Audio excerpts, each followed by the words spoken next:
Welcome, everyone. Welcome to the Symposium Underrepresented Muslim Voices in Mainstream Global Media. My name is Rita Meher. I'm the co-founder and the executive director of Tasveer. And this symposium is part of the Tasveer Festival Watch, Read, Talk, which started on October 1st and will go on till October 24th. So 10 more days left. Don't miss out any great films and talks and panels like these. And a little bit about Tasveer. Tasveer was founded in the aftermath of 9/11 and is a Seattle-based nonprofit arts organization whose mission is to inspire social change through film, arts, and storytelling. And Tasveer Festival is a hybrid event showcasing the best in South Asian films. So this year it's the 16th Tasveer South Asian Film Festival, and the best in literature, which is the third Tasveer South Asian Lit Fest, and Talk, which will be the comedy project we are doing on October 24th. There will be a Desi Girl comedy project, and Isa will be performing in there as well. And yeah, Watch, Read, Talk. So very exciting event that we created for this year. To talk a little bit about the symposium, this symposium explores the dangers inherent in the misrepresentation of Muslim minorities in mainstream media. At a time when most people rely on mainstream media to form their opinion of Muslim people, it is important for us to address this issue. And today we would like to answer some of those questions like, how do we imagine a representation of Muslim identities in the totality of their humanity, and what kind of new Muslim stories must we narrate? And not bringing these important stories to out front, it fuels racism and make our youth hostage to the counter narratives, which are imagined by the mainstream media. So in the words of Oscar nominee Riz Ahmed, the stakes are high because the Islamophobia industry is one of that. Measure its cost in blood. So with that introduction, I would like to introduce our symposium moderator, Dr. Radhika Govindarajan. And Dr. Radhika Govindarajan, she's an associate professor and chair of the South Asia Center at the University of Washington in Seattle. And she's the author of Animal Intimacies, Interspecies Relatedness in India's Central Himalayas. Over to you, Dr. Radhika Govindarajan. Thank you so much, Rita, and thank you to Rita and Alka for putting this together. It's really my pleasure to be in the company of such an amazingly talented group of artists, writers, scholars, performers. So I'm going to begin by introducing our panel and then open up some questions for conversation. So Aisha Chaudhry is the Canada Research Chair in Religion, Law and Social Justice and an Associate Professor of Islamic Studies and Gender Studies at the University of British Columbia. An American Canadian, she was elected as a member of the College of the Royal Society of Canada in 2019 and was named a Pierre Elliott Trudeau Fellow in 2018. She has held fellowships at the Peter Wall Institute for Advanced Study at UBC and at the Radcliffe Institute for Advanced Study at Harvard University. She is the author of Color of God, which was published by One World in 2021, and also of Domestic Violence in the Islamic Tradition, Ethics, Law, and the Muslim Discourse and Gender, which was published by Oxford University Press in 2014. Dr. Chaudhry's research focuses on Islamic law and theology. Our next guest is Hussein Hedri, who is a poet, lyricist, and screenwriter. He worked as head of finance in a healthcare company in Kolkata and moved to Mumbai to become a full-time writer. He started his career by performing spoken word poetry and has written lyrics for a range of films, including some really fantastic ones that I personally love, Kareeb Kareeb Single, Mukka Baz, Kadak Sherni, and for web series, including Ye Meri Family and Tripling. As a screenwriter, he has also co-written the web series Lakhon Mein Ek, which season 2, and also a short film, which is titled Madhyantar. Our next speaker is Farah Bashir, who was born and raised in Kashmir. A former photojournalist with Reuters, she now works as a communication consultant. Farah is also the author of Rumors of Spring, A Girlhood in Kashmir, which is published by HarperCollins India and is a really wonderful, just powerful account of a young girl herself. It's a memoir of coming of age under occupation and particularly through the moment of the 90s when Tehreek was first starting up in Kashmir. Aiza Fatima writes the often untold and remarkable stories of immigrants, women, and people of color. She is the recipient of the Doris Duke Foundation for Islamic Art grant with Brooklyn's Children's Theatre, and has written the book for the musical The 10-Year Test, which is the first children's musical to feature Muslim protagonists in the US. She co-produced the horror film titled Horror Time, which is executive produced by James Franco. Her TV pilot, Muslim Girls DTF, Discuss Their Faith, is the winner of the 2020 Roddenberry Impact Award and the winner of the 2020 Yes and Laughter Lab with Comedy Central and 3 Arts.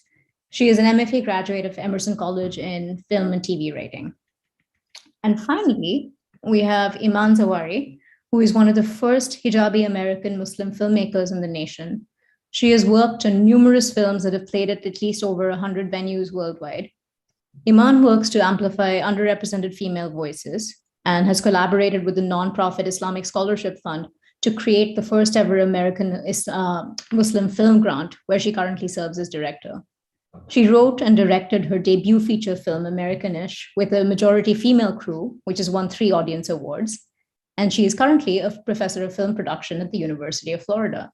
So welcome, everyone. It's such a pleasure to be in your presence, and I'm really looking forward to being in conversation with you. And I was hoping just to get started by having you tell us and the audience a little bit about your work, what you're working on now that you're excited about. There were some conversations happening before we went live that sounded like there were lots of exciting projects in the mix. And I'd also love to hear about what brought you to this work and what compelled you to do the kind of work that you do, given that you all come from a very wide range of backgrounds. What drew you to your forms of creative expression? So I don't know what order we want to go in. Maybe on my screen, I have Aisha, Farah, then Hussein, Iman, and Aiza. Does that sound good? Or people can jump in. I'm happy to go first, just to get the conversation started. So I'm a professor. I'm coming to this work from an academic background because of that's where I'm coming from. And so this book is the first book I wrote on domestic violence and the Islamic tradition was a very academic book, and it was an intellectual history of a verse in the Quran. And then the second book that I've written recently, which is probably why I'm in this panel and in this conversation, The Color of God, is a work, I think, of embodied theory. I see it as a work of embodied theory, but it's basically a collection of story-driven essays in which I explore the idea of, in a nutshell, I think I'm thinking about the question of home. Like, what is home? Is home a place, or is it a set of relationships? And can you have a place without having space? And so, like, what does it mean to be displaced? And, you know, I'm basically really curious about the kinds of violences that become necessary when we make claims to home. And I wonder if there's a way to find home in relationship and to think about the sorrows of diaspora. In my parents' case, thinking of the double diaspora from India to Pakistan and then Pakistan to Canada, and thinking about the kind of life that is found in that space. I mean, that life is one of sorrow, but it's also there's a fullness to that life in what I think Anna Singh might call the ruins, or Christina Sharp would call the wake, or Sadia Hartman would call the afterlife of colonial wreckage. So I guess some of the questions that I'm interested in are how can we have a sense of peace where we are and have a sense of joy without actually strictly belonging anywhere? And I think, so maybe I'll just put those questions out there because I'm guessing that others might be able to connect with some of those questions. Sure. So should I go next? Yeah, please. Cool. Yeah, sure. So hi, my name is, thanks Radhika, thanks for that wonderful introduction. My name is Farah Bashir. I just wrote my memoir, Rumors of Spring, A Girlhood in Kashmir. And it's basically a coming of age story about a girl and whose transformation from a young girl into a young woman coincides with the transformation of the land that she's born in, right? Which is Kashmir. So when the political landscape changed, along with it, cultural landscape changed as well because of the huge turmoil and the conflict. So, and the texts, a lot has been written on Kashmir, right? So I write about it because there's so much written on it. Every time I would tell my friends I'm working on something, they'd be like, what's the new thing you're going to say? I mean, so much has been written by the outsiders, from the men from Kashmir. And I realized that the way I grew up as a girl, as a young girl, that is really not there. And I hadn't read any account of how I grew up, how my friends grew up. We're talking about a time when we would go to school, we would crave to go to school because schools would be shut most of the time. And you would also study for the exams at the same, like you would call school, checking if the school was open because you wouldn't know, maybe it was under a siege or a crackdown. And I remember one particular call, making a call to the school, and I got to know a friend's father was assassinated. So this is like a 13, 14-year-old who is like processing these changes. And I didn't really see these accounts anywhere. Another thing why I write about Kashmir is, why I started writing was, this is a land which is coveted by two nuclear powers. This has been the fantasy land for the outsiders to go there and, cool off in summers. And I realized the people from such places they don't really matter much. They don't really matter much. Their lives don't really mean much. So when you hear the discourse, it's always about the Kashmir issue, the Kashmir problem, the Kashmir conflict. So to really create and a situation like that, a lot of stereotypes start getting created. Whoever visits, whoever interprets it in their way, they start creating a story about them. So it essentially becomes a minority within the minority. I understand the theme today is the underrepresented or the misrepresented Muslim voices, but with the Kashmiri identity, it becomes a dual issue then. So, usually we see art thrives in spaces where, politics throttles in a way. But here, art also mimics, I'm going to probably talk about it eventually in the next, in the course of time, where art also mimics politics. You have a stereotypical Kashmiri, beautiful, naive, servile Kashmiri woman, or you'll have someone with a stone in her hand.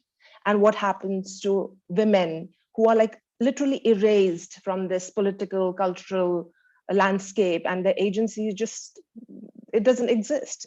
So one had to sort of resurrect that, one had to create that. So that is why I chose this, because it was a very compelling thing for me to do. It was almost like rising from erasure in a sense. Thank you. That was really powerful, both Baisha and Farah. So many questions that I want to come back to, but I'll pass it on to Hussein now. Yeah, hi. I'm basically a chartered accountant. I am from Indore, Madhya Pradesh, and I'm basically chartered accountant. Then I went on to work with an auditing firm in Bombay, and then I pursued my MBA, and then I worked again in the corporate sector as a head of finance for a healthcare firm that was making hospitals for tier 2 and tier 3 cities.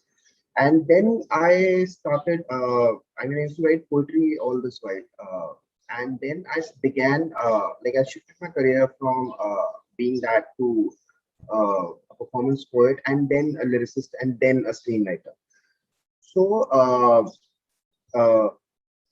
because I pursued a journey, or rather an academic/professional journey, which was not essentially Muslim profession dominated in a certain way, because chartered accountancy profession is not dominated. It is only dominated by a certain community in India, actually 2 communities in India.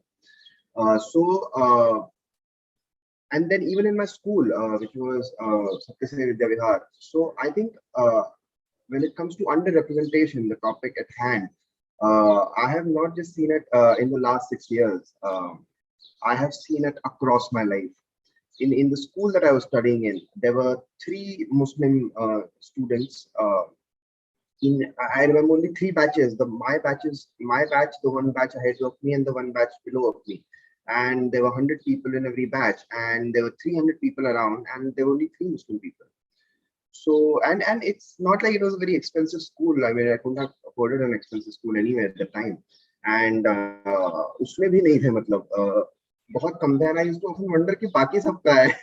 Like where are the other Muslim guys? And like as a child, you're not. I used to be sent to the madrasa, but that was a very small madrasa, and all I used to study was basically Arabic and Dua and everything. Then I went to chartered accountancy, and I realized that there were only two Muslim people that actually 3 or 4 Muslim people in a batch of probably like in thousands of students that were coming to the coaching academy.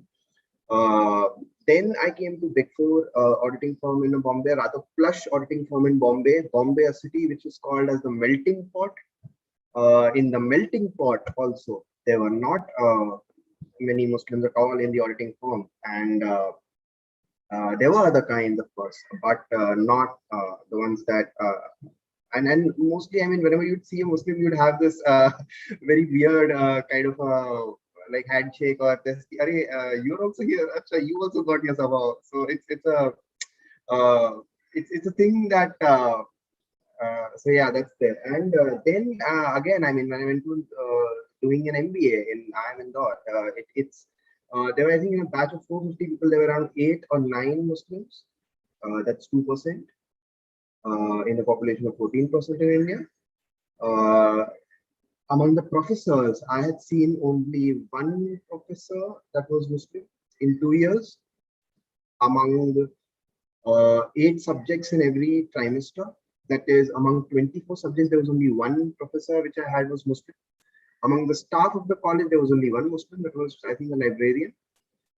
And yeah, so like I said, I mean, and of course, I mean, then I got into poetry, and then I got into films and writing and things like that. And over here, the problem is of course, I mean, as we'll discuss in the course of the discussion, what are the problems that exist, and it manifests in different ways, not just in numbers, but it manifests in different ways because even the other people are contributing to the representation of Muslims. And there are, of course, underrepresented Muslims, both in numbers and even in what they're allowed to say, more or less. So yeah, I mean, we discussed that, but I mean, largely the point, I mean, because I had to introduce myself and speak about it, I was trying to make a point that underrepresentation to har jagah hai, matlab, it's everywhere, and I've seen it across my life. So every time I see somebody Muslim in a space like that, I'm like, oh, you also somehow made it here. Okay, good, glad to see you here. So yeah, that's all it is. Thanks, Hussain. And I want to come back to that question of, silencing and how to speak in a little bit. But Iman and thank you so much for having us. This is such a great panel. It's not usually done, so I really appreciate you highlighting this. So, I grew up in the South of America, and so growing up around in the South, of course, comes with all of its racism and ignorance and everything like that. So, growing up, as we all know, we've never saw ourselves on television or film. And I was really kind of tired of constantly having to defend or represent. I had taken that badge on when I was younger, and also when I was in college. I was a very big activist. And so I decided, I'm going to go into film because I want to not only educate people in colleges, but also around the nation. So I went to Florida State University Film School, and I wanted to tell the stories of Muslim women, not as, timid, hypersexualized, shy, oppressed, all of that. I wanted to show them as who we are. So I went on this mission, and I created comedies. And that was what was really interesting, is that these studio heads or these film festival programmers did not know what to do with my comedies, because they're like, it's a Muslim woman being really silly. Like my Emmy Award short was about this girl that wanted to be a stand-up comedian, and she had a showdown with a Jewish comedian. It was a whole thing. And then my other one, was a Princess Grace Award recipient, was about a detective that solves a kidnapping. Like, that's where we're at, you know? So we're doing these comedies. And it was really interesting because it did well, like in the regional festival circuit. And at one time in the South Florida, predominantly Jewish community, this woman stood up and started clapping and told everyone I was the beacon of peace. And so it was like such an awkward moment, but we were like, you know, kind of getting somewhere. And that was in the late 2000s. And because I didn't have any mentor or anybody, I was like one of the first, like majority of us are, of course. It's really hard to not have mentorship. And that's why the film grant was incredibly important to me, is to create spaces for other Muslim filmmakers. And I'm really proud of it because we're in our 8th year now, and we have like a network of Muslim filmmakers, American Muslim filmmakers in particular, of course, and, you know, just telling stronger stories. And with our film Americanish, that's at Tasvir and its closing night, and we are so excited. You know, it's the first American Muslim rom-com made by American Muslim women, diverse American Muslim women, about American Muslim women. And it's crazy because it's 2021, and that it being a first. So, and the importance of the film is it's a comedy, but it highlights so many layers in the film, like racism, women in the workplace, family, culture. There's so many things kind of interweaving it, but through the lens of comedy. And it's been a really great experience seeing how it has driven communities to theaters. And we've sold at every theater that we've been to in person. And, you know, we won those audience awards as you had mentioned. And it's been such a great reception because our communities need this, non-Muslim, Muslim, and, you know, white, to be honest. So yeah, I mean, our you know, the goal as a filmmaker is to, you know, show particularly that Muslim women are not a monolith, and that we have agents of our own lives, and that's how we're doing it through film. So that's kind of been my journey. Thank you. Thank you. That is fabulous. I can't wait to see Americanish. All right, and then Isa. Yeah, thank you so much, you guys. I mean, I'm just thrilled to be here. Thank you for having us. I love Tasvir. I had a short there last year, and it's so fun to have a feature there this year. So, and last year, of course, was all in pandemic time, so it's even more exciting to be able to attend in person this year. I mean, you guys just really, when all of you were talking, I was so touched because I saw so many pieces of my own story in what you guys were saying. And it's like this thing of belonging. It's like always such a complicated thing for me. You know, my dad was born in Jalandhar. And so when I meet a sick uncle with a pug, like I'm like, dude, you're like my dad. He sounds like my father to me. And I'm like, how is this? Like, I relate to you. You know, my mom was born in Kashmir. So when Farah was talking about her job, I was like, yeah, that could have been my life. Like, honestly, that could have been me had things just turned a little different, you know. My grandfather was in the British Army, and so they were able to migrate to Pakistan. And there's a whole story of like all kinds of trauma there. My grandma came first with 3 babies under the age of 3 and was in a camp, within an army camp for 6 months she didn't know where her husband was, or if he was supposed to come in a week, he came 6 months later, and, you know, getting food rationed with 3 babies. My mom was a little 6-month-old baby at the time. So there's that whole family history of, you know, that, and then I was born in Saudi Arabia. So I lived there for a long while. And I mean, I feel super Saudi on the inside all the time. And it's such a hard, complicated thing to explain to people because, you know, Saudi Arabia is an incredibly racist society, and they make sure, you know, you're not Saudi. Even if you're born there, you've lived your whole life there. There's a law. By law, they make sure. Similar to India and how racist that is with Muslims, you know. So you have to have a father who's Saudi, not even a mother who's Saudi. Your father has to be Saudi in order for you to be. And then there's all these other requirements. You have to be fluent in Arabic. You have to be this. You have to be that. So there was that. And then when I was younger, we moved to Mississippi, and I kind of like came of age there. And also, of course, Mississippi, it's the deep South, and, you know, I'm sure some of you are aware of what that's like in America also. And I have to say, like, I've never felt more at home or in a place where I felt like I really belonged until I came to New York. Because I truly feel like there's all kinds of freak shows just like me who just come here and make it their own, and it's easy for us, you know, because you find your own tribe here. And then in terms of just the art, I mean, it's been such a tricky kind of career for me because I didn't grow up with any role models, just like how Amanda was saying, earlier, I think this is like the really tricky part for us when you grow up outside of like Muslim majority countries or just Desi majority countries. Just like you don't know, like you can have a career in the arts. So I was a scientist for a while. I studied microbiology, and then I turned to computer science, and I used to work at Google. And then I kind of left all of that world to write my own stuff. And I started with a one-woman show. It's called Dirty Packy Lingerie, which is a comedy. And I then met, Iman and I met in 2013. We took some of the characters from that play and turned it into the feature film Americanish. And since then, in like the last few years, I've really kind of shifted gears from like doing more. I was really heavily embedded in the play world because I thought like that's where the real acting happens. And I still believe that. But I also like money. So I'm like, how do I make a living at this? So I was like, let me pivot into some of this other TV and film stuff. So I've been just working more and more in that space these last few years. And then that's it. Just excited to be here and hear from all of you guys.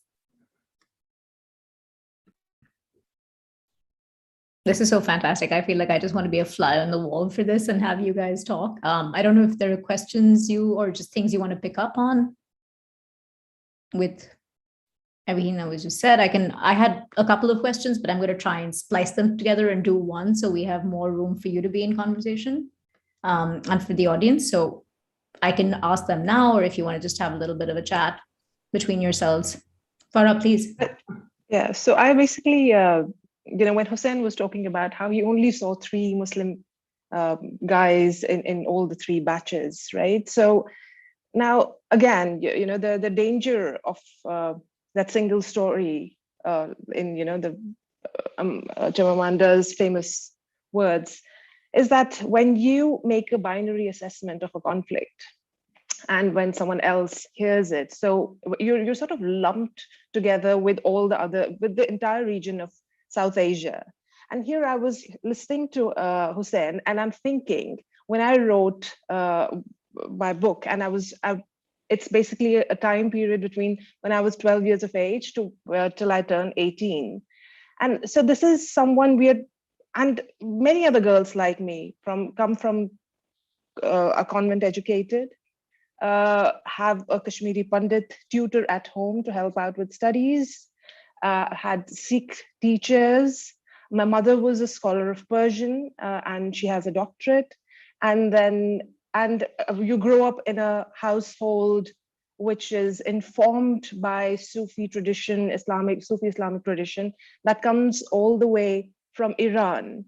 Now, and when you see in mainstream the way Kashmiri girls or Kashmiri people, Kashmiris are sort of portrayed and depicted, it's either a Kashmir Ki Kali, that was shot in the 60s, where a girl has no agency, sells flowers and doesn't, falls for an outsider who is going to basically introduce her to a better life. And here I grow up in a world where my mother is more educated than I am, and there are many others around us, even people from backgrounds where education has always been a part of especially in the last 40, 45, 50 years, a very crucial part of our lives. Especially, you hardly come across as people who wouldn't have gone to school. And education till Article 370 was revoked was free till university level. Now it's only free up to a certain level. So it sorry, I don't want to take up all their time, but it just compelled me to think of how, there is nuance in just looking at different identities, even within South Asia. And there's this danger of clubbing into this or that.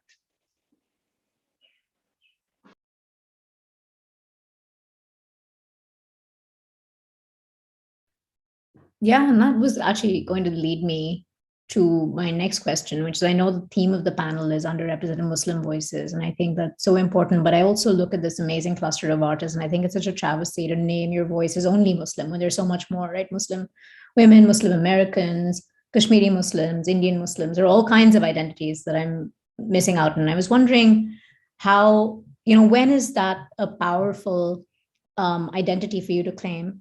How does that shape your politics in relation to all your other politics? Being a Muslim in different places is also so different. I was thinking growing up Muslim in the South, growing up being Muslim in the US after 9/11, being Muslim in India, Hussein, being a Kashmiri Muslim, Farah, and just thinking about, Kashmiri is both aligned with Muslim, but more than that. So I was just hoping to hear a little more from you about how you feel about being Muslim American, when that has power for you and when you find it limiting.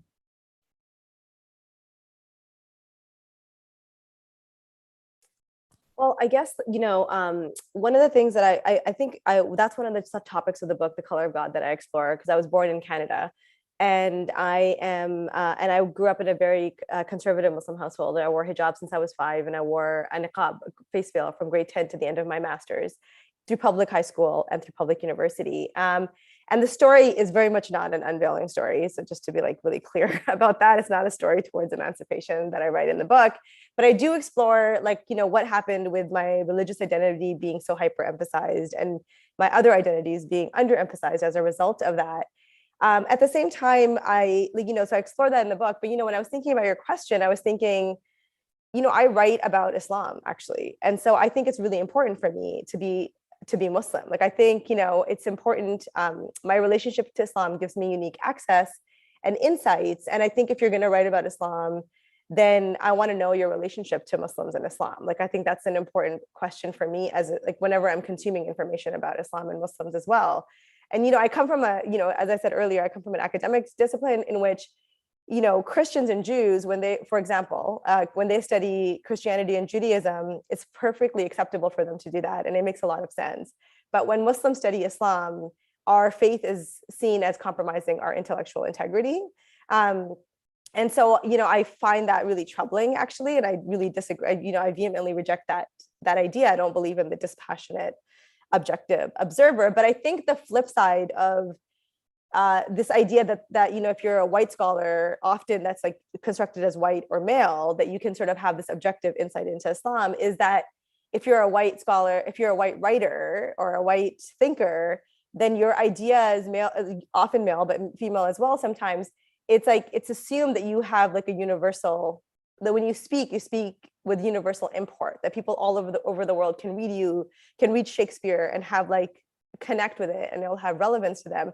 Whereas if you're somehow Muslim or South Asian or woman or whatever those identities are, then somehow you're speaking from a niche place. So I guess it's the assumption about Muslim or about South Asian or about women, and the assumption about that is the problem for me, not the identity itself. So I feel I think that speaking from a Muslim perspective, minoritized people are seen as speaking from minoritized positions, but actually, we can all speak in ways that have relevance with the universal, and that many people, regardless of whether they're Muslim or not, whether they're South Asian or not, whether they're female or not, can connect with.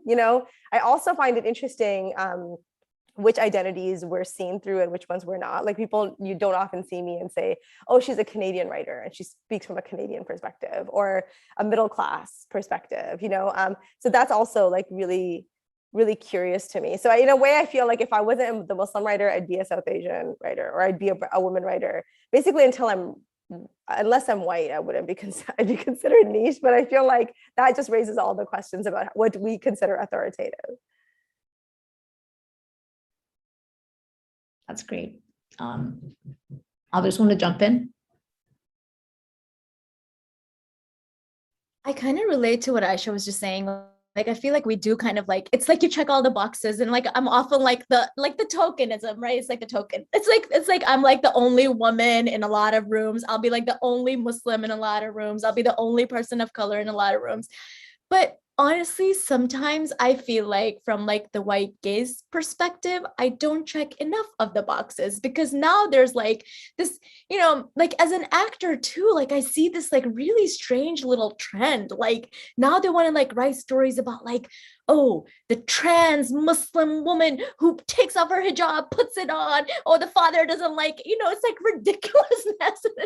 It's sometimes we're not checking enough of those boxes. I'm oh, sorry, I'm not trans. I can't speak to that particular, so I think it's just a really tricky thing navigating all of that sometimes for us as artists too. I mean, I find it very tricky because at the end of the day, I just want to be also just be an artist. You know, I may write about all of the intersectionalities that are within me, but I don't necessarily, you know, because I write about it because that's what I know, but that's also not like the only thing I want, you know. So for so long, I was like, I've been doing Dirty Packy Lingerie now for 10 years. I remember like a few years ago, it was maybe like 4 or 5 years ago, I made my first short film.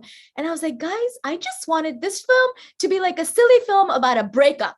And like a girl breaks up with a guy and the guy's mom sides with the girl. Like, this is the story. And she's not Muslim. She's nothing. Like, she's just a person in the world. I just want to tell the story, you know? And so I do feel like in my own career, I sometimes really go through these like, you know, highs and lows where I'm like, okay, I'm going to now write about my identity. Like right now I'm writing something, I just started a new project. I'm writing about like growing up in the South in Mississippi and what that was like, you know, as a young person. But like oftentimes I'm just also like, man, I just want to tell a good story. You know, I don't want it to be about a Muslim or a not or whatever. So I think that kind of for me is like sometimes really tricky. I don't know if other people kind of relate to that or if they like they love writing about being Muslim and that's like the only thing they ever want to do. I'd actually just love to hear from other people about that. Yeah, you know, it's so interesting because we always have this thing that we say all the time that we don't want to be hyphenated filmmakers, right? We don't want to say we are female filmmakers or Muslim filmmakers or whatever.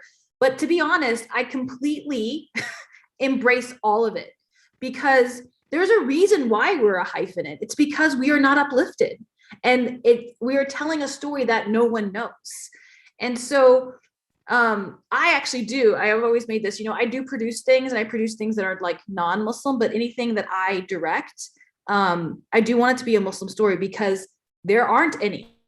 And we have to create a base for them. And we have to create all these like, so that our generations before, and it's not gonna be like every Muslim movie is directed by a Manzoori, please. But like, it's like we're trying to create content that has Muslim stuff in it. And we need so much more of it, just like all the underrepresented communities. I mean, as we look through it. So I personally, like in anything I do, I definitely want it to be not even just about just Muslim stories, which I can always throw in a Muslim in there, but definitely a BIPOC story for sure. I think, Iman, I want to say, I often think of that as like creating an archive. Like that's one of the things the roles that I see us as doing in writing these stories is building an archive. Because one of the things that happens when you're erased is that there's no, like one of the ways we survive is through our stories. And when our stories don't exist, then we don't exist. So. Oh yeah, thank you. I'm going to use that. Create an archive, yes.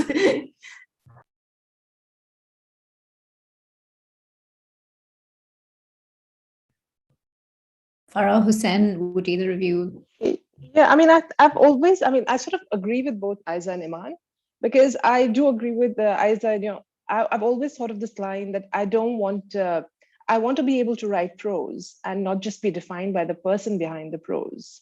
But I also sort of tend to agree with Iman that there is this responsibility in a way, because say writing or creating art is not always about the techniques and how you want to present it, but it's also sometimes about the courage or that step or that leap, which is important at that point for you, for even survival.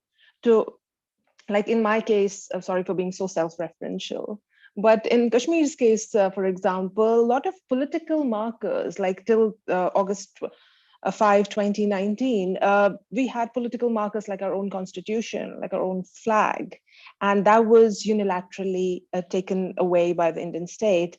So even in that, then it becomes a question of your identity, of survival in those circumstances. Then, you know, you always sort of trying to think that some writing will not always be about the craft.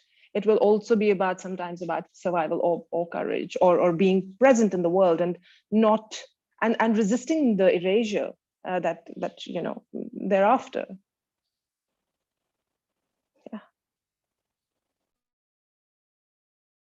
Yeah, so regarding this, I think both points are valid and both points need to be kept in mind while you are in any kind of especially अगर मैं writing में हूँ या any kind of artistic endeavor. One thing is that you do get pigeonholed I mean, that's one thing that happens. For example, like most of the work that I have done, I mean, Hindustani Musalman probably was the first that went viral, but actually it's not the first that went viral in my poems. The first one that I wrote that went viral was on smoking, on how I used to smoke incessantly, and how that led to a lot of things. So essentially, what I'm trying to say is that as an artist, if one leaves the hyphenated identity aside, and we'll come to that later, one is allowed to speak about the human condition, despite the identity that you possess. I have an equal right in speaking about the human condition, which is where Aisha was talking about, that the universal import does not lie with the people who are majoritarian in whichever geography of the world where Muslims are underrepresented. So we have an equal claim and an equal right to speak about art, philosophy, the human condition, essentially. And of course, that would have our socio-political, religious, cultural backdrops and what can I say, texture in the stories that we tell, and it's almost unavoidable. And which is where I again come to the point where why that identity would always come, because if I have to even show the simple stories of say a breakup, like as I was talking about, or like a kid who just wants to have an ice cream in a small town, who lives in a Muslim mohalla, it would have that kind of background. उस तरह के घर होंगे आसपास, उस तरह के लोग होंगे आसपास. So kahin na kahin, by doing that, by putting it in the place and time, whatever story that you're telling, we would essentially, again, what I said, we would end up creating an archive, and we must remember that we would be leaving the breadcrumbs of our stories only behind as a trail of that we existed and how we existed. So it's I think equally important, and one must try to attain a balance.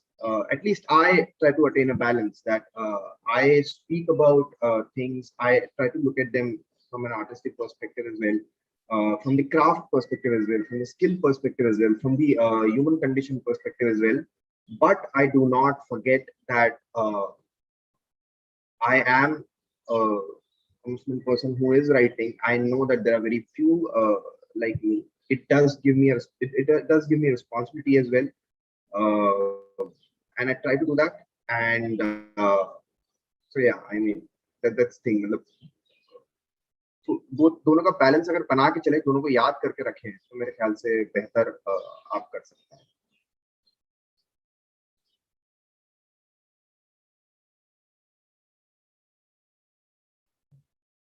Thank you. Do you have questions for each other? I mean, there's some audience questions coming in that I can pose to you, but I have a question, actually. Well, given that we are having this conversation about being like who we are, or that many of us are in the fields that we are. I mean, I think all of us are feel like we're minorities in the sense that there's not a lot of people like us who are doing the kind of work that we're doing in the field that we're doing the work. I wonder if in the craft or in the creative aspect of the work that you have done, if there's like something you did that like if there was some part of the process that was just something that doesn't happen in your field. Like, for example, I'll give an example. Like, one of the things with this book, The Color of God, was I wrote it when I was at Radcliffe, and I didn't mean to write it. People, whenever they heard my story, were like, you should write a book about that. And I was like, I'm not that kind of a writer. And then I found myself one afternoon just writing by hand in a courtyard because I wanted to be in the sun. I sat down to write notes about an essay that I was writing, like a paper, an academic paper, and I ended up writing the first chapter of this book. Like, it kind of just came through me, and then I wrote the rest of the book by hand, like by pen and paper, actually. So that was like just something I wasn't like, trying to do the thing. I wasn't cultivated in the craft in the same way that other writers are.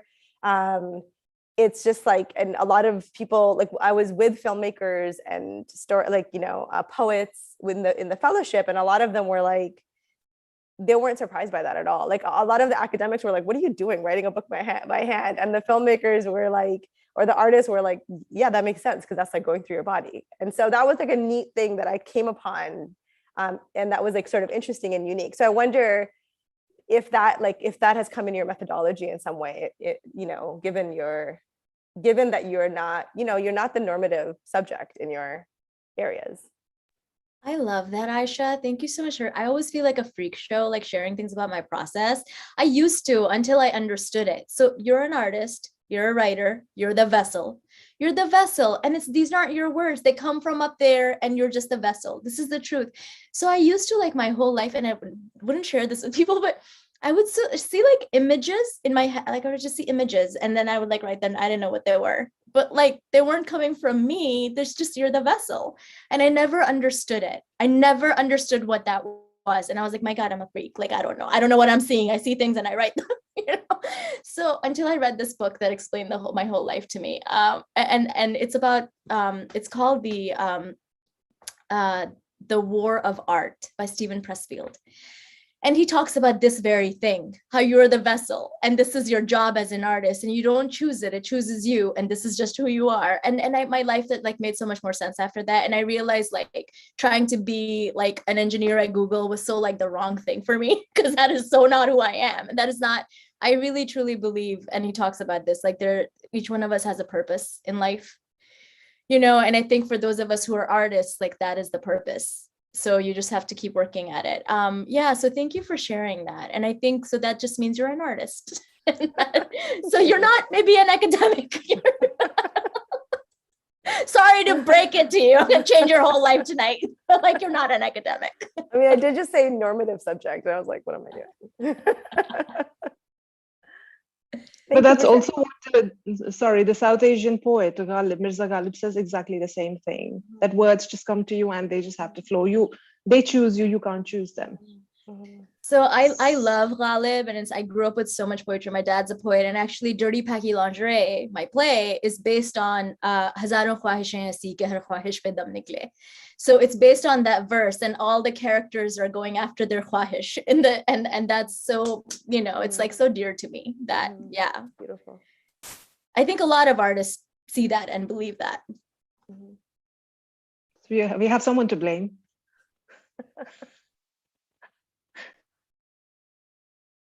I wanted to answer this question from the Q&A here from Sunila.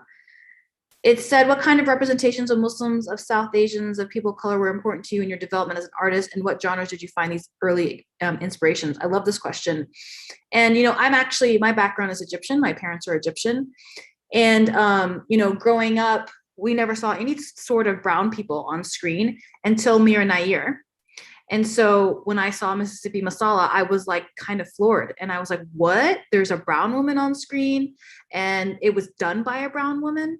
And that was really a huge inspiration for me, was all of Mira's work. And then Grinda Chadha, when she did Bend It Like Beckham, those two South Asian females were such big inspirations for me. And it was a big thing with Mira, because she doesn't do comedies, and I obviously live in the comedy world, but it was how deep entrenched in the culture, in the family, in the sisterhood, how those themes were weaved in, and how well she did it, and how, you know, our cultures are very similar, obviously. It was something that was just so eye-opening to me, and it told me that I could do this as well. So that was such a really a big inspiration for me.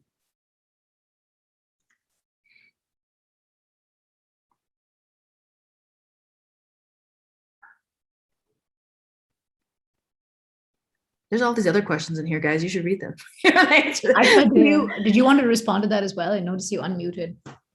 Oh no, yeah, I love that question. I was thinking of film. You know, I was thinking Namesake is the first time I grew up without TV, so I didn't get to watch a lot of the earlier films when I was younger. But I saw Namesake, and that was the first time I saw brown people actually I saw it in a theater, and it was an amazing experience. I was like doing my PhD at that time. It was kind of an incredible experience. And of course, Riz Ahmed in like just the 4 lions, that whole movie was just a fast, like, I mean, it was just, I knew a lot of people like those 4 guys. And so it was like the first time people like, I saw people represented on the screen that I could actually, like, I might know. So that was really amazing. But also, you know, I think for me, a lot of Black writers were really, really important. So like Toy Derricott or Claudia Rankin, and you know, Terry Jones, they were just like, there's such amazing writing, and it just helped me learn about like it helped me learn that like what I observe is important and worth theorizing about, and it's worth paying attention to, and it's worth actually taking seriously. So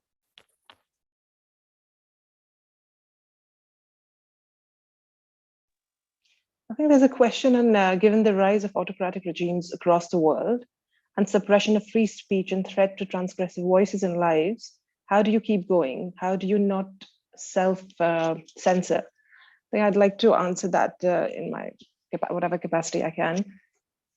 So when I wrote the book, and I wasn't really sure whether it was going to get published or not. I have been at it for the last 10 years. I wrote 2 novels. I wasn't happy with those. And then finally, I started with a memoir. So there were a lot of instances in the book which what happens for nonfiction is at the publisher's place, it goes through a legal lens, because the sedition laws in India, etc., you know, you can be tried for anything, literally. If it's even blown out of context, you could be jailed for years without trial. So it went through legal, and when it came back, and it had a lot of about 40 instances where they were like, you know, you'll have to either, if it didn't happen, drop it. So what we did was, with my editor, we actually in the notes section put links, as many as possible, citations.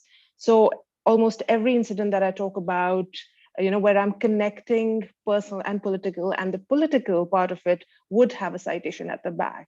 So we didn't drop any of, and I wasn't really sure if it was going to get published, but I wasn't going to be untrue to that, to those years, to that memory, because that was essentially what we were all talking about till now, about survival, was about resisting that erasure, right? So there are citations at the back. And I remember even when the publisher texted me and saying they wanted to meet, and I wasn't sure why they wanted to meet. This is like, we had announced the pre-launch of the book, and I was like 50-50 that they are going to basically tell me in person that we can't go ahead with it, you know, so we'll have to drop it.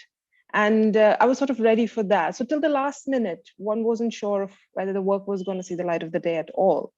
But I think here self-censorship becomes also a question of integrity to the experiences where there is suppression, where there's already sort of hushing and misrepresentation and underrepresentation. And even in that, if one is not bringing out everything the way it should be brought out, then I don't know, it might just also sort of backfire in what one sort of aspires to do. It might, not for the world at large, but for your own conscience, for the integrity as a writer, as an artist.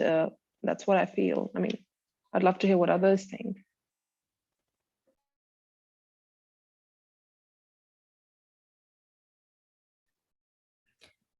Hussein, I don't know if you wanted to speak to that as well, because there's also a question for you specifically about Hindustani Mussalman, and it feels like those two questions are connected. So, I mean, self-censoring is something that has happened a lot with me, especially in the last few years. I think a lot of poems and a lot of things that I write are now not out there on social media because I just write them and I keep them with myself. It's okay. I mean, anyway, before I like some of my poems got famous, I mean, I used to write and just keep them to myself anyway. I was not too interested with sharing them with people. So it's back to square one in a lot of ways. But yeah, I mean, there's one kind of self-censor that happens because of external pressure, and then you adapt to it. But then there's a very subconscious layer. There's a baseline of self-censoring that's where you don't know if this can be said or not, where the conditioning of decades tells you that, hey, this can't be said. So I think that what has happened in the last 4-5 years is that baseline of subconscious self-censoring has risen, at least for me. I may not perhaps be able to speak for others, but I guess what has happened is that, and whether it's there are several stories that I think of in films and in series, and I know that nobody's going to listen to them. I can't even make an elevator pitch to a producer that hey, this is the story I'm thinking of. I'll have to make it relatable. I'll have to make it YA, young adult. I'll have to make it comedy, romance, and but I can't even. There are people I have come across who would say that there is an objection to even put Muslim characters in films and all, which is very strange. This is not the kind of objection you would expect. Speaking of authoritarian, majoritarian regimes, it's something that self-censor is something that one struggles with, and then there is also self-censoring. One is that an artistic expression. Then there is also about things that you want to speak out on a public forum, which is on Twitter, on Facebook, or even in panels like these. I am very conscious of the words that I'm using right now. Whether I may be an unafraid voice, one might think of me as that, but the truth is that there is some amount of fear that because it does not come from the fact that I'm a fearful person, it comes from the experience, because I have faced a lot of trolling. I have faced a lot of threats, like properly arrest wale hashtags have happened, and proper attacks on livelihood and profession and name and smearing campaigns, and like my career and my name is full of it in the last 1.5 years, simply because I chose to speak up for the CNRC laws, and quite vociferously. And there is also fear of speaking out as a citizen. It's not just as an artist, because there is an attack on the citizenry of Muslims in India.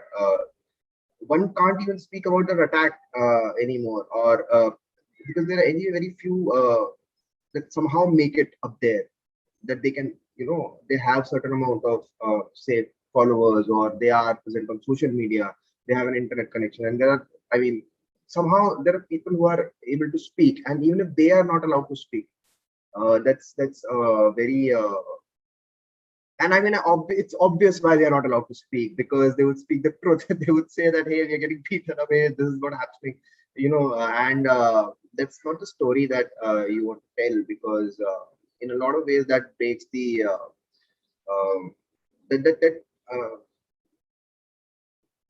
perhaps they're afraid that they will these stories will extract the humanity out of the majority that is blinded with hate and misinformation as of today. So, and of course other reasons, they have their own hate themselves too. So yeah, I guess, yeah, self-censoring is pretty big, and even if you don't self-censor, even if you become that fearless person, the entire system has now become so rigid and so tight, and so either they are complicit, they are aggressors in action to curb such narratives, or they are fearful themselves that they would lose capital, or they would end up tarnishing their own name by associating with people who are quote unquote fearless voices. So yeah, I mean, self-censor and censor across the system. So it has percolated deep within, and it would be very. I don't think it's a very. I don't think I'm exaggerating. I think I'm only underplaying it when I say it. So yeah.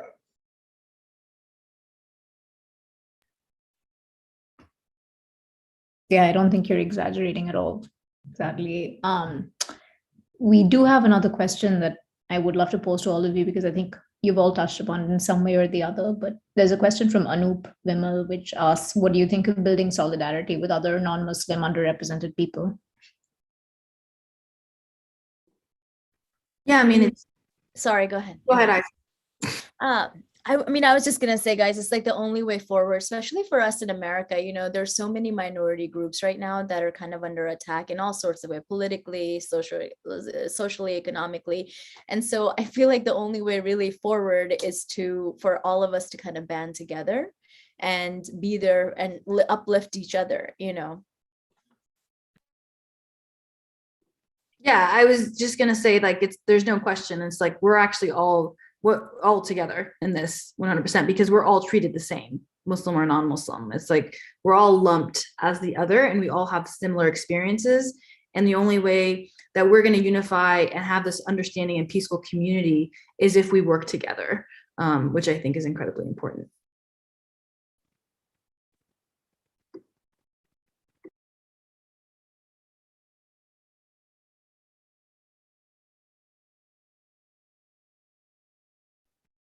Radhika, I was just wondering, are we just take one final question, or?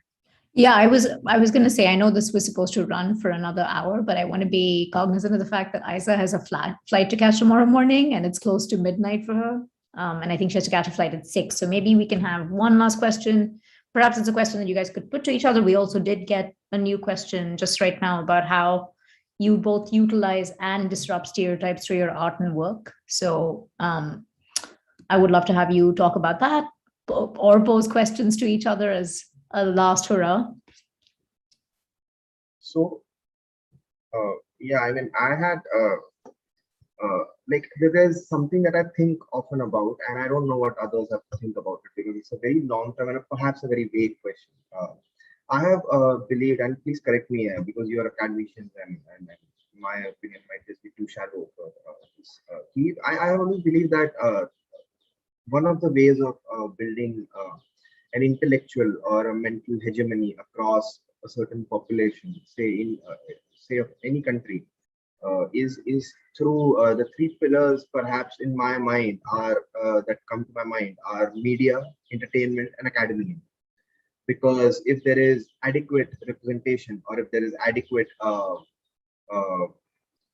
proper representation, not just in numbers but also in what is being said in media, entertainment, and academia, then there is a certain amount of either intellectual hegemony that can be broken, a certain amount of misrepresentation that can be confronted with directly. And I do believe that Muslims in India need to focus on these. I mean, I'm saying this because it's not like they're represented very well across other fields, but in terms of breaking इसको कहते हैं नफ्सियात की गुलामी, mental slavery, जो or rather the fear that people live in, to break that, is it a good enough thing to work upon in the long term to have representation and more people working in media, entertainment, and academia in the long term? Of course, it's not going to happen immediately because it takes time. So perhaps in the next 2 decades, or in 3 decades, or 4 decades, would higher representation help, and in what ways do you think it can help, and what would be the transformations that could be brought if there is a long-term change in these three particular fields: media, entertainment, and academia?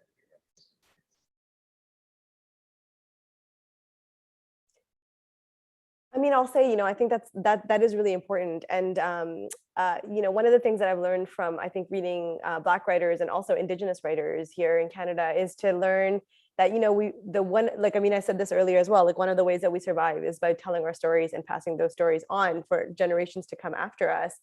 And one of the things that's stolen with colonialism and displacement from land is actually our relationships and our stories. So we don't have a way to continue telling those stories. And in the end, I can speak from the academy, we tell specific stories of the academy, and then we don't talk about other stories. Like we talk about, we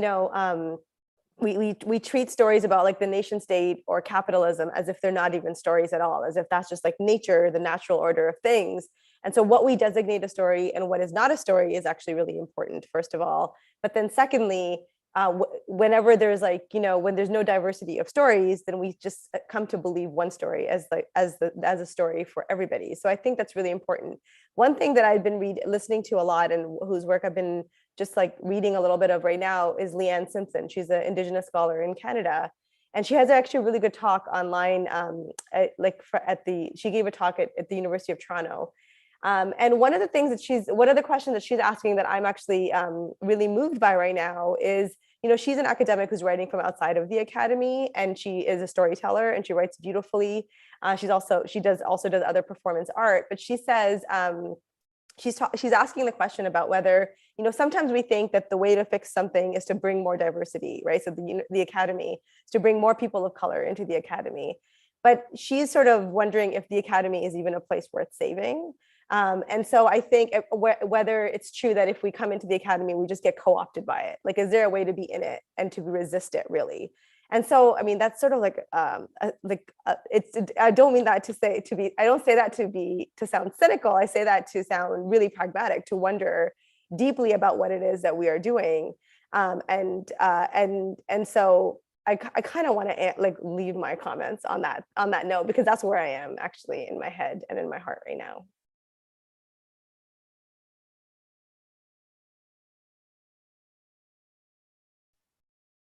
I'd like to come back on co-opting after others speak. Yeah, I just wanted to make that.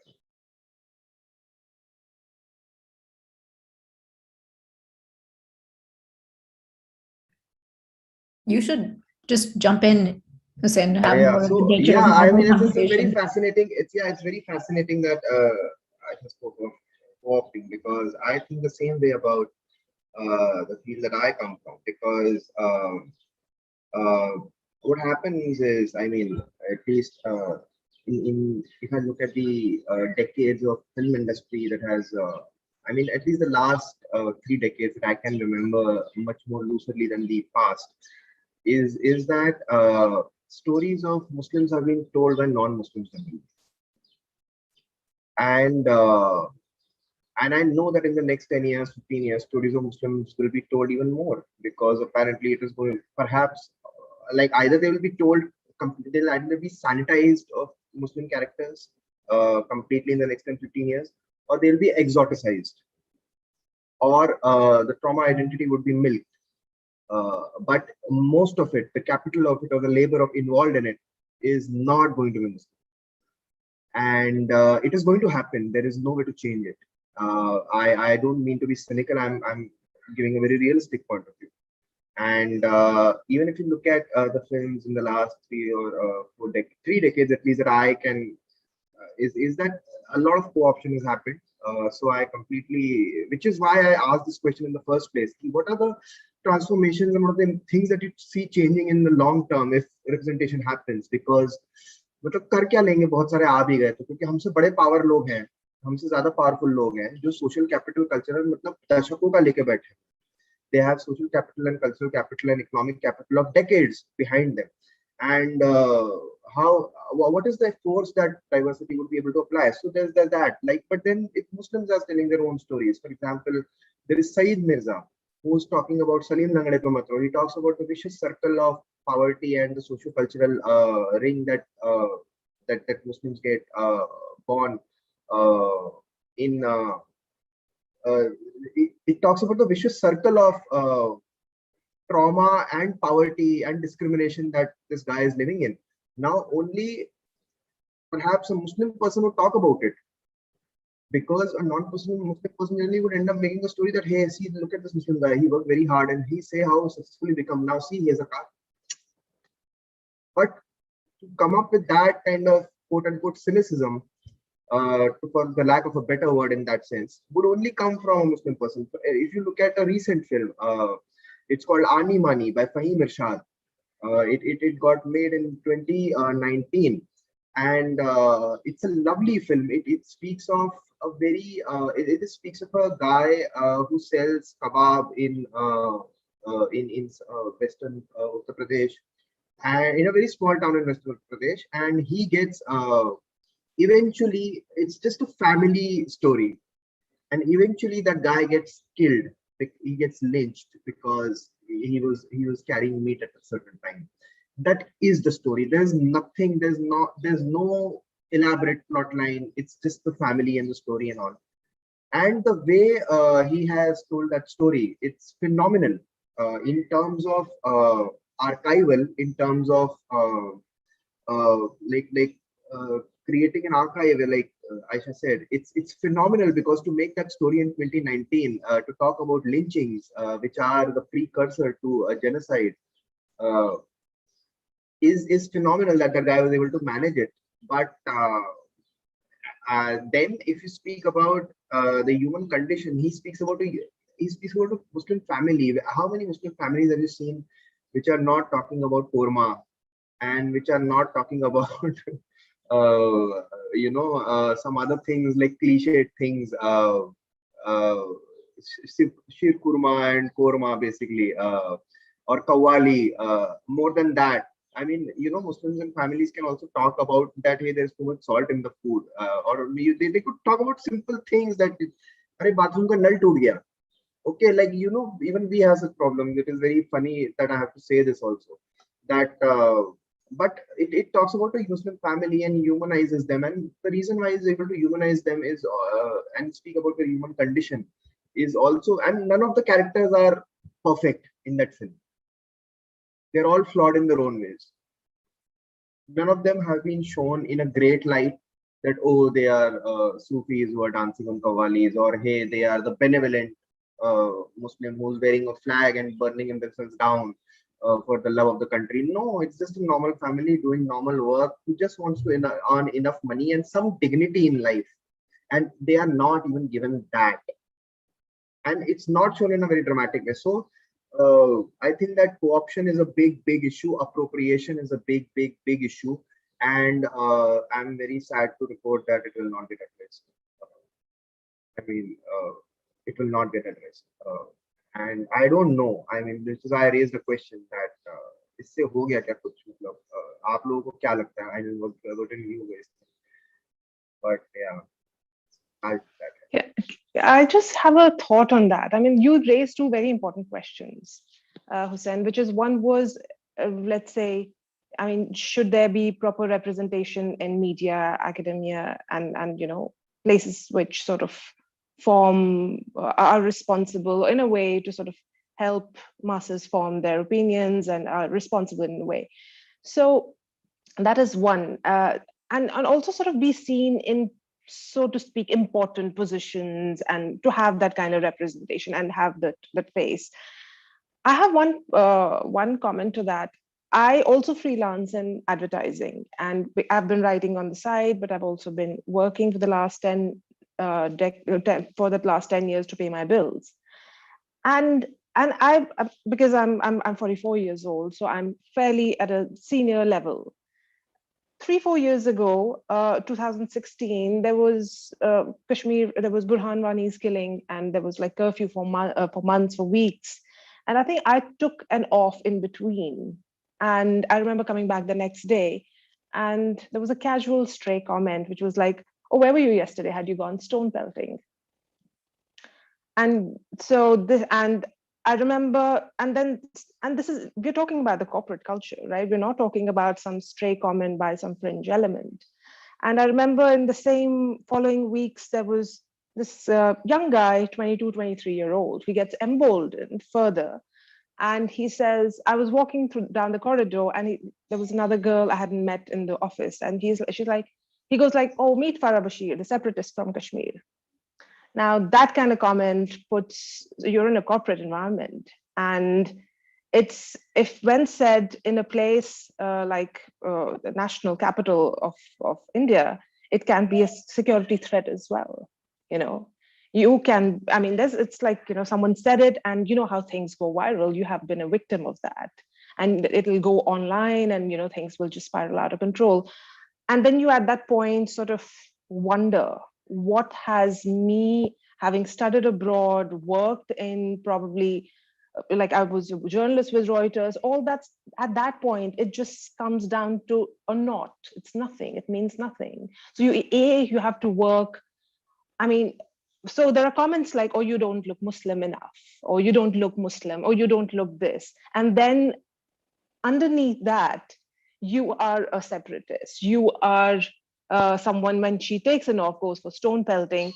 So I'm really struggling in my head to think what happens, because what is also happening as a continuous campaign is demonization of a particular community, right? We've seen it. I think, well, I understood your point when you were talking about self-censorship as well, because I think as a Kashmiri, I even as a child, I've seen that we really have, there's everything at stake, and there's nothing to lose, because all you have to do is just stay true in your in where you're standing.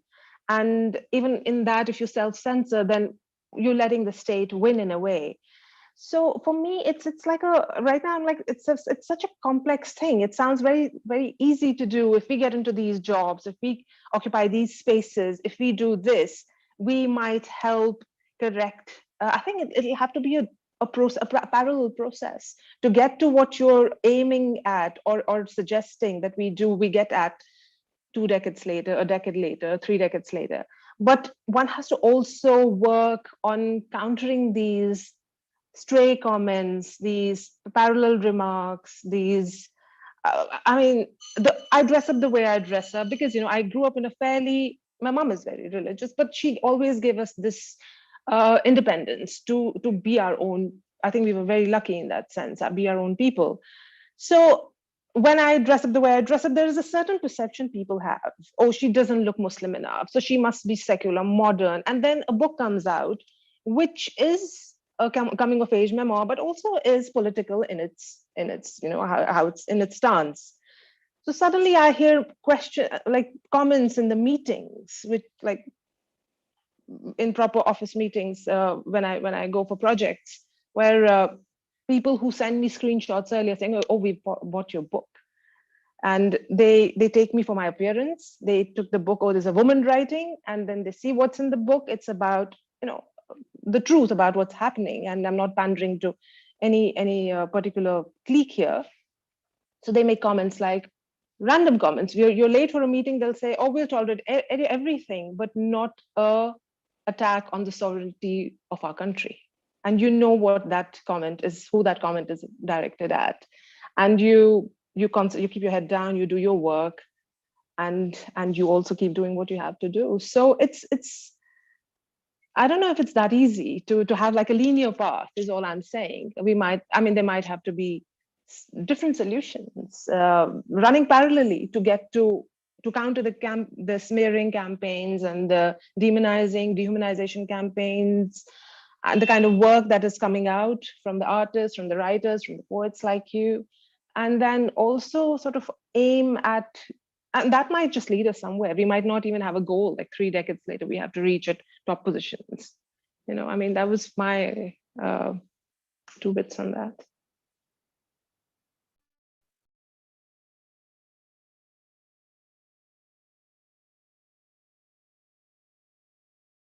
Yeah, so there's just one thing I wanted to add, this corporate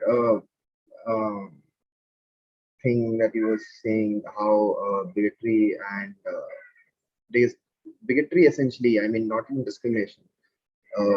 Discrimination would be another chapter in itself. Just bigotry, normal day-to-day bigotry happens in the corporate world is something that is very unexplored.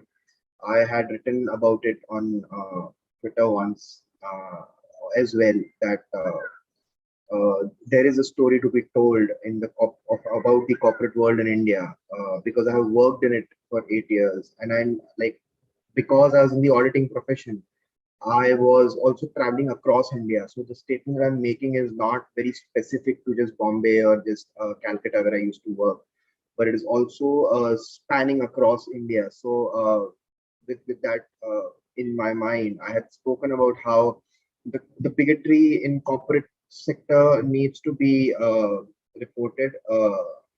Like somebody needs to do the story, and it would be very like, I'm pretty sure people who have worked in the corporate sector, Muslims who have worked in the corporate sector, might not be too shocked at that, because now seeing those things in the WhatsApp groups, or they must have been so strong this WhatsApp group from the last 2 or 3 years. There are people I know who have chosen separate career paths because they could foresee bigotry in the future academic or professional ventures that they were about to do. You just imagine like a person changing their entire course of life because they just don't want to face that kind of yes. So that's there are a lot of things that but the corporate sector that you pointed out, yes, it's very बहुत subtle way में आती है चीजें, बहुत polished way में आपको कही जाती हैं चीजें, and आप मतलब आप ये भी नहीं कह सकते कॉलर पकड़ के कि यार तुम खराब हो, वो इतने सलीके से आता है, मतलब I mean I'm sorry I just switched to Hindi. Like what I'm saying is it's so polished, the bigotry is so polished, and it's so eloquent in the use of its language and its formal conduct that you can't even hold the other person accountable by grabbing the collars. It's very interesting. Yeah. Anyway, I think one thing is so evident, like, you know, you have the whole, I mean, advertising is such a big industry in India. I mean, you have all the corporates invest in it, I mean, basically have their campaigns run, and they spend billions and billions of dollars. If you really see, and I've been observing it the last few years, this erasure of minorities. So I think there was one ad I remember about 4 or 5 years ago, which was about two families living next to each other, and a Hindu family gets sort of, or you know, a non-Muslim family gets locked out. And there is a woman who comes in burqa, and she's a neighbor, and the guy is a little prejudiced. The woman is sweet and soft, and he doesn't look at her, but she makes tea and she brings it out and she presents the tea, and that was shown as tea as a unifier above religion. But I haven't really seen anything else after that, and it's been about 6 years. So, I mean, you will have different, I mean, sometimes advertising sort of takes itself very, like, a little too seriously in this country. And you will have ads around caste and intercaste marriages being sort of put out there, which is a more sensitive, one would imagine it's a more sensitive topic. But then you see the minorities are really being you know, wiped out. Like if you rewind Bollywood, for example, you know, you had best screenwriters, dialogue writers, which were Muslims as well, whether it was Salim Javed or Kader Khan or Raza Murad and all of them, Amjad Khan. And then now we hear of Farhan Akhtar or Zoya Akhtar maybe, and like it's really few and far in between now, you know. So the representation even in Bollywood is another like a humongous industry. Sort of it's gone down there as well. So again, I feel it's like it's institutional, it's systemic, and it's not like it's only one sector that is ailing. But you see, when you look at all these different institutions, you see a pattern running across in a way. Yeah, and I was just actually going to add to that, or I was thinking of the other ad recently that came out. I think it was a Tanishq ad, which had, you know, this inter-religious marriage. It was a Hindu family, Muslim daughter-in-law, all the way around, I think, actually, Muslim family, Hindu daughter-in-law. And it had to be. And they had to pull it, pulled off the air. Yeah, so and, it's, I mean. Yeah, and it speaks in sense to what Hussein and both you were saying that, you know, there's a question of representation, which is meant to address a kind of structural underrepresentation. But what you have here is also just really intense violence, right? I mean, Hussein, you were talking about lynchings as a precursor to genocide. And if you think about this as a kind of genocidal silencing, that question of representation becomes so hard because it's not just breaking in, it's literally surviving in these spaces. And that's it, that those stakes are just so high.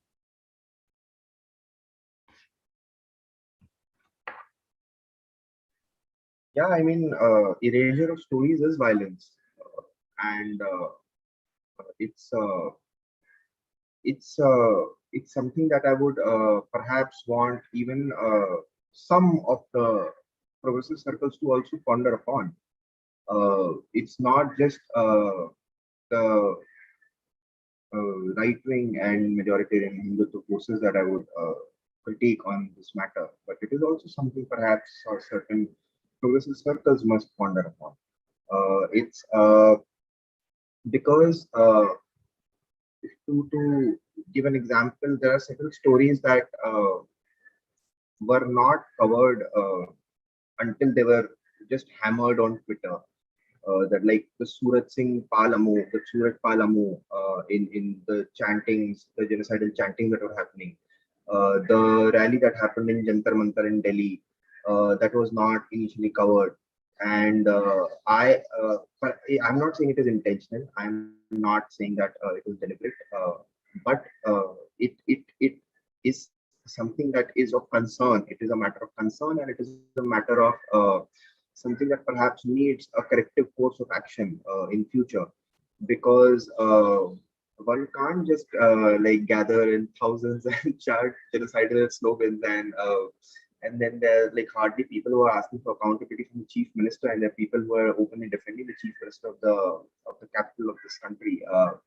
And he can't speak on everything. This is not a trivial matter. This is not this will become this has the potential to become mainstream very soon. And it's not like uh, I mean, of course, I mean the institution that is largely controlling the hegemony, socio-cultural hegemony in this country might be Nazi in its origin, the thoughts and origins, but the way the society is laid out in terms of its demographics alignment in every city and all, it's very possible that it has begun like the Nazi regime in terms of its ideology, but it's quite possible it might end like Rwanda in its action or execution. So it's something that one must be very, if there is a lot of petrol being sprinkled around in a certain room, one must be very thoughtful of the matchboxes that are floating around as well, so that nobody ends up throwing them.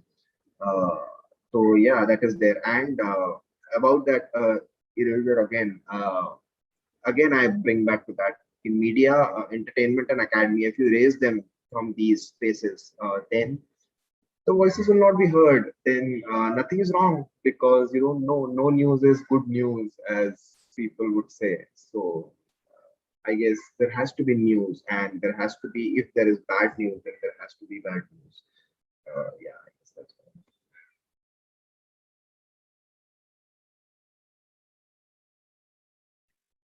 I should just say very quickly that Isa and Iman had to take off because they were both on the East Coast and have early starts tomorrow. So I'm sorry they had to leave without saying goodbye. But I know this is also, Aisha, getting late for you. Farah Hussain, this is early-ish in the morning for you. I think there are a couple of questions. So if you want to go through, see if there are questions you'd like to answer, or have last things that you want to pose to each other. This has been such an amazing conversation and has brought up so many different contexts. I think there's a lot to think with, but I think I don't want to answer a question, but I do want to just say to Hussein and Farah, like, thank you so much for sharing so freely and openly about your experiences. I think, there's just this way that we live in these worlds, and we, kind of inhabit with the world you're in. Like, if we're in Canada, there's a way that there's an exceptionalism. American exceptionalism is an idea. Like, you kind of imagine yourself to be the center of the world. But I think that's also true, in many Western countries, where we don't actually think as much about what it's like for people in other parts of the world. And you can sort of intellectually know that, Muslims that there's, this really anti-Muslim sentiment growing in India. This is what's happening.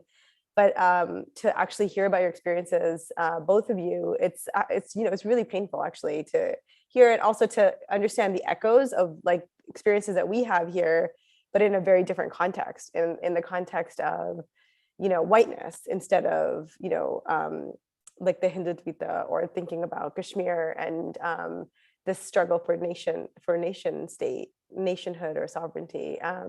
That I'm just really moved, is what I'm saying. So thank you so much. There's one thing that you said, anti-Muslim sentiment. Now that brings me again, I mean, and Farah was talking about how Stone felt, like she spoke about how she felt when in the college language. So that brings me, when you, on another thing, it's the vocabulary. When you belong to these spaces, what you do is you can also change the vocabulary. Like the Delhi, of course, the journalists cannot reuse the word pogrom for several reasons, for reasons of journalism and several limitations of their own, and understand that. But the people now call it a pogrom in public discourse. And that is very important, because a lot of Muslim voices kept hammering. And what you said was anti-Muslim sentiment. And that is a word that I keep using all the time for India. I do not use the word Islamophobia. I do not use the word Islamophobia because I think it's on a very high-end spectrum of Islamophobia in India. There is a proper anti-Muslim sentiment. I think in perhaps Islamophobia is a term that is perhaps more appropriate for the West. But in India, there's a proper anti-Muslim sentiment. There is a scale of anti-Muslim sentiment that ranges from we want even the baseline is something as good as that we don't want them in our colonies.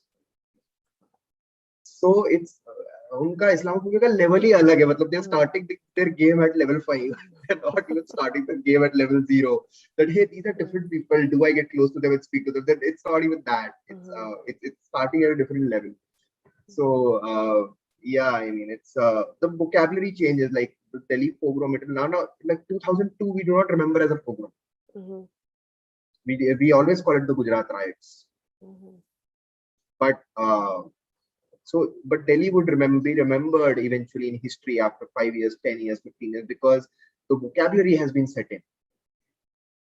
So I think, and what vocabulary I think it does is that words occupy our minds, and then when it occupies our minds, it translates into thoughts, and then thoughts get into ideas, and then ideas perhaps eventually into action. So I think it's a good inroad to have. All these people. Yeah, I suppose I guess I'm done. I've spoken a lot.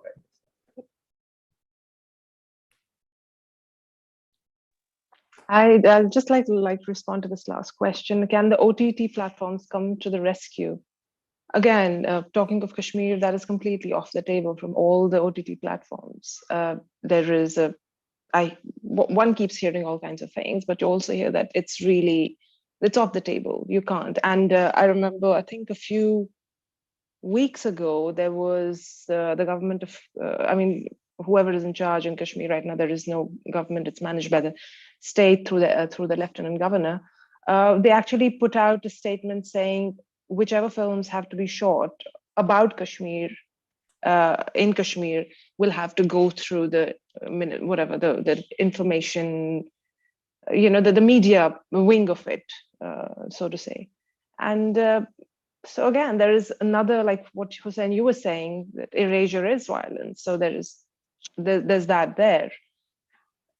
And then one has to now think of ways of how to bring those stories. I mean, do you then, take it upon yourself, self-fund your projects, bring it out?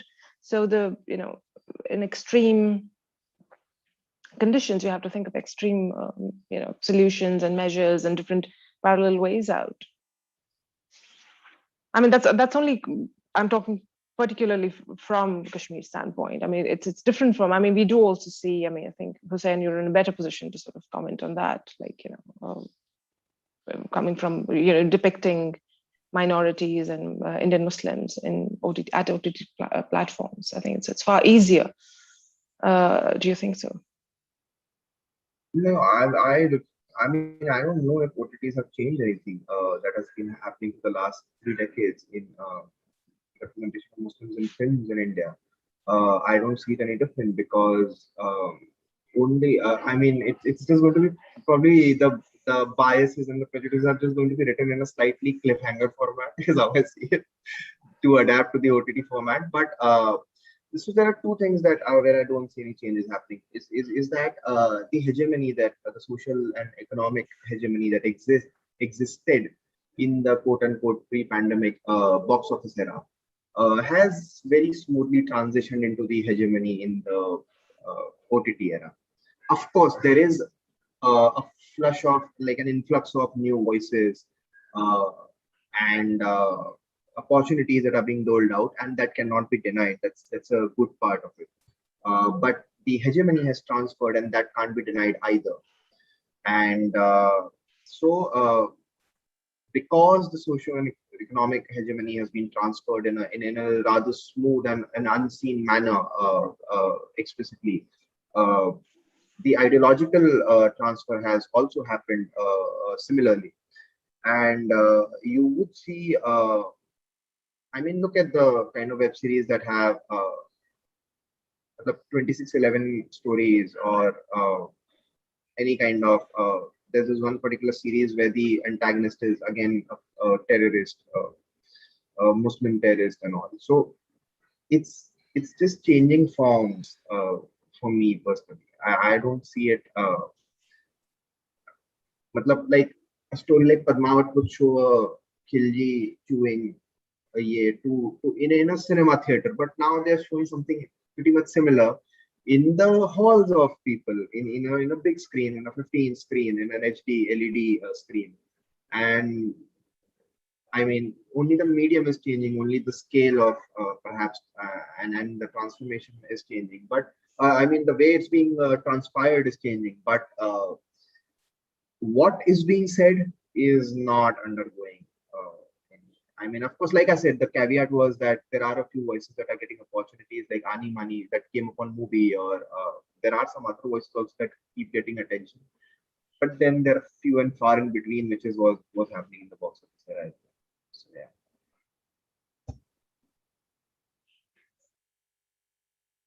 And that comes back to something that I'll put in the questions, which is how do you reach a critical mass, right? Where it's also, I mean, so much of the burden, I'm thinking of, say, a Kabir Khan, right? And the form of the good Muslim film that has to be made constantly. And how do you reach a critical mass where you can also tell other kinds of stories? And that, I think, is, as you pointed out, really, it's a long process and a very arduous one.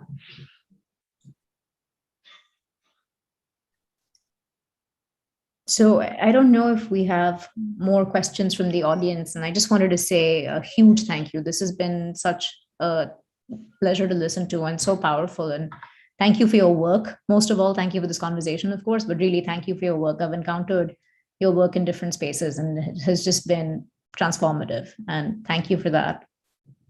And thank you, Rita Alka, for this opportunity and for putting this conversation together. Thank you, Radhika, as well, and Rita and Alka. Thank you so much. Thank you for. Thank you. Yeah. Thank you, Radhika. Thank you to all the co-panelists and Rita and Alka. Thanks for this opportunity. Thank you. And I hope we can keep these conversations going. Thank you, Aisha. Thank you so much. Thank you, everyone. And thanks, everyone, for listening. We can't see you, but we know you're there. And thank you for your questions. All right.